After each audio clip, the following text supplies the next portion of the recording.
جمعہ کی سنتیں: غسل کرنا، اچھے اور پاک صاف کپڑے پہننا، مسجد میں جلد جانے کی فکر کرنا، مسجد پیدل جانا، امام کے قریب بیٹھنے کی کوشش کرنا، اگر صفیں پر ہیں تو لوگوں کی گزرگاہ یا گردنیں پھاند کر آگے نہ بڑھنا، کوئی فضول کام نہ کرنا،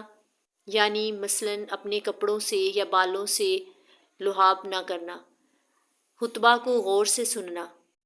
علاوہ ازیں جمعہ کے دن جو سورۃ کہف پڑھے گا اس کے لیے عرش کے نیچے سے آسمان کے برابر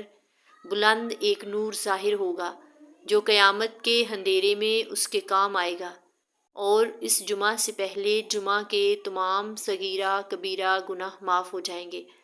نبی کریم صلی اللہ علیہ وآلہ وسلم کا ارشاد ہے کہ جمعہ کے دن مجھ پر کثرت سے درود بھیجا کرو